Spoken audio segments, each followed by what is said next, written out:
What I'll do is I'll perhaps take three questions and we can answer them in groups of three, if that's all right. And if I can ask everyone to indulge us by being as brief as possible in your questions, and that allows as many people to participate as want to. Thank you very much. So first of all, down at the front here. Yes, thank you for the talk. We met 10 years ago in Porto Alegre at the World Social Forum in Brazil. I was in Porto Alegre in 2003, and my question to you is about 13 years after the 11th of September 2011. What's the situation in Guantanamo? I suppose in terms of human rights violations, if you think that the situation has changed. Obama promised to close Guantanamo, but I don't know if this has happened yet. But I would like to, if you could comment on this, and thank you for the talk. Okay, thank you very much. And then down the back, I'll repeat them for you when we come around here. This down the back. Hi, I was just wondering, do you think there's ever a justifiable reason for nation states to use force to do good?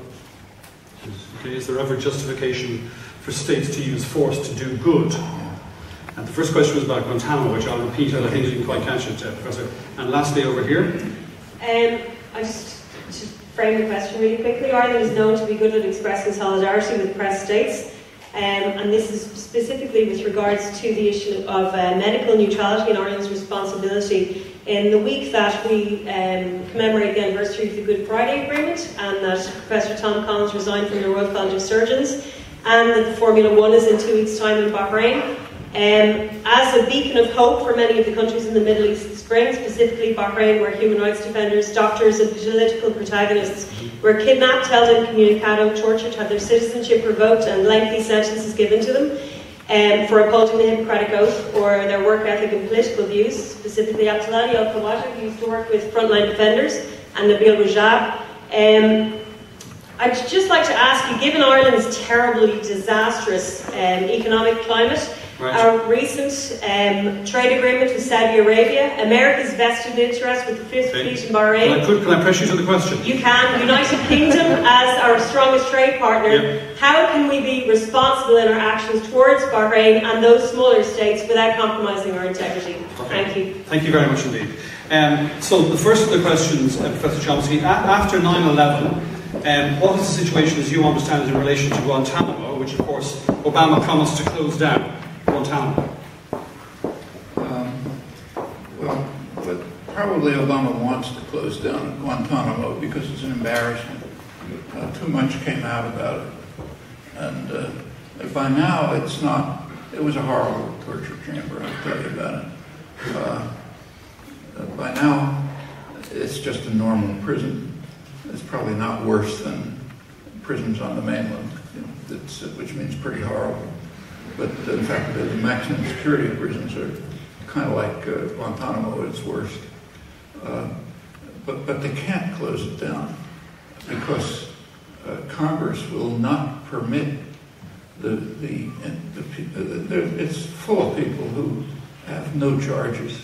They're there forever, no charges. They've been subjected to all kinds of hideous torture in Guantanamo and Bagram, to dumping the ground for people against whom they had no charges, and they tried to extricate information from them by torture and other means, which you know about. They left people behind.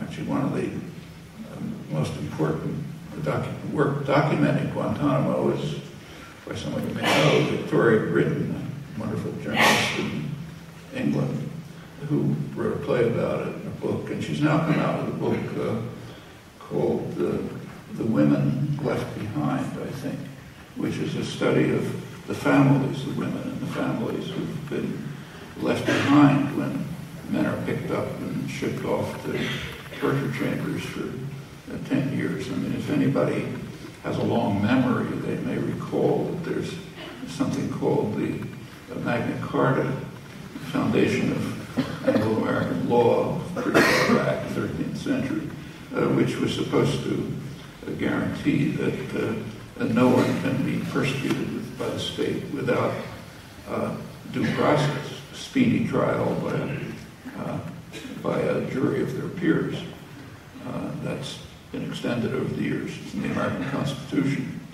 And one thing that's in Magna Carta is a barrier against what's now called rendition. No one can be sent elsewhere for, they mentioned torture, for punishment and repression. Ireland is one of the countries that decided not to pay attention to that, so it cooperated in rendition through the Shannon airport. In fact, I think maybe the first time, one time when I came to Ireland, it was for an Amnesty International campaign opposing the Irish government decision to join in violating Magna Carta. It's only 8 centuries, but I just add at this point that a very interesting study just came out by the Open Society Forum, a study called Globalizing Torture, and it's very much worth reading. It's a study of the countries that participated in rendition. Rendition means sending people to your friendly dictator to torture, so they can maybe extract some kind of confession from them. It turns out that about 54 countries participated. Ireland was one, Britain, of course, Sweden, other European countries, Middle East, obviously, because that's where people were sent to be tortured by the favorite dictators, Asia, Africa. If you look at the map of countries that participated, there's one omission, and it's very illuminating. Latin America. Not a single Latin American country was willing to participate in the globalizing torture campaign.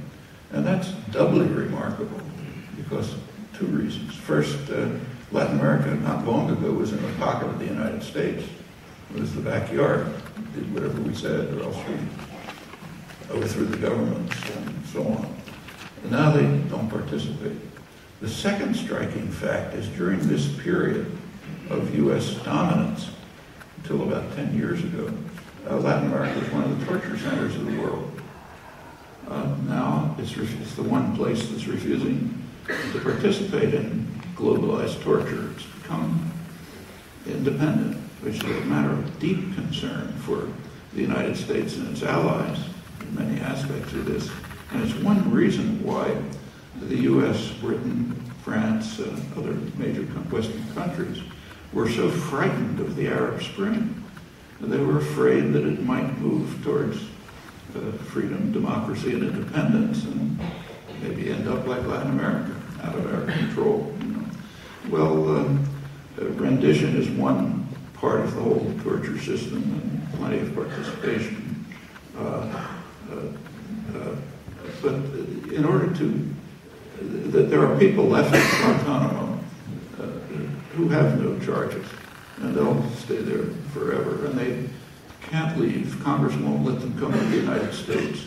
They won't let them be tried in the United States. Other countries don't want them. There is a choice. You could send them to Syria, Yemen, some place where you could have them tortured properly, but by now that would be a little too much, so they'll probably stay there. Meanwhile, the other torture centers, as far as we know, are still functioning. There's Bagram in Afghanistan is probably one of the worst, and nobody knows what's going on there. It's a black prison, essentially. There's some reports from it. There's an interesting book by David Hill, an Australian, who was a guy who was kind of hiking in Afghanistan in 2001. He was picked up by the Northern Alliance, the U.S. clients there, and they sold him to the Americans, the American forces, for a bounty. That was where a lot of these prisoners come from. And he writes that his book is just in harrowing detail about what he was put through under the control of the U.S. Army and the CIA and Bagram, later years in Guantanamo. And finally, after about 10 years, he was let out. He had no charges. And he was an Australian citizen, so Australia could have gotten him out if they wanted to. In fact, if you look at the individual cases, you get a real insight that's better, that's more revealing than the accounts of horrifying torture. So take the first prisoner who was sent to trial under Obama, so-called trial, meaning military trial, which doesn't resemble a trial. But the first one was a man named Omar Khader, who was a very dangerous terrorist. When he was 15 years old, American soldiers in Afghanistan attacked his village, and he tried to defend the village. So he was a major terrorist, years in Bagram, years in Guantanamo. And he was finally, under Obama, offered a trial, and he was given a choice. He could plead guilty for his terrorist crimes, in which case he would have only 8 more years in Guantanamo or some other prison, or he could plead not guilty, in which case he'd stay there forever. So his attorneys advised him to plead guilty, which he did. He was a Canadian citizen, and at that point, Canada finally intervened and said they would take him back, despite his horrendous crimes as a 15-year-old kid defending his village from an attack. Well, that was passed over in silence, and it tells you a lot about the mentality of the West, maybe in some ways even more than the torture stories. So what will happen to Guantanamo? Probably the people will stay there forever. Actually, the policies of indefinite detention, which are radical violation of fundamentals of Anglo-American law, going back to Magna Carta, the U.S. Constitution, and so on. These are now being extended.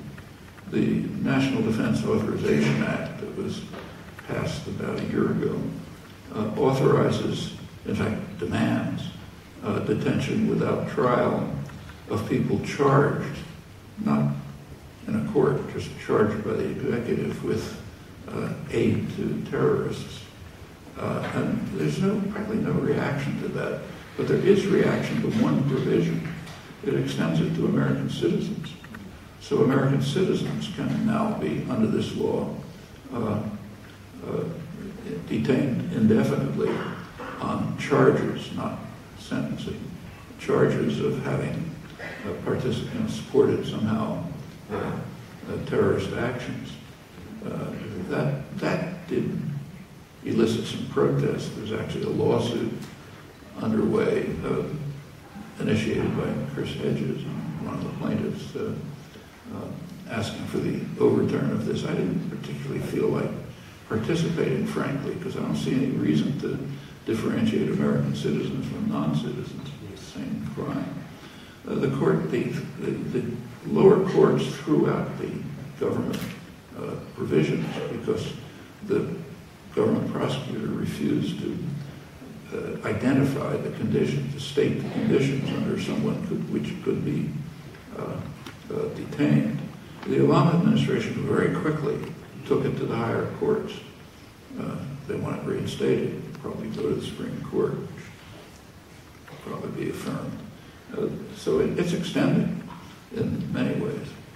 There's a lot more to say about it, but that's Guantanamo. In fact, there's one further thing that should be kept in mind. The Bush administration is accused of having carried out torture and violating international law, but that's not entirely clear.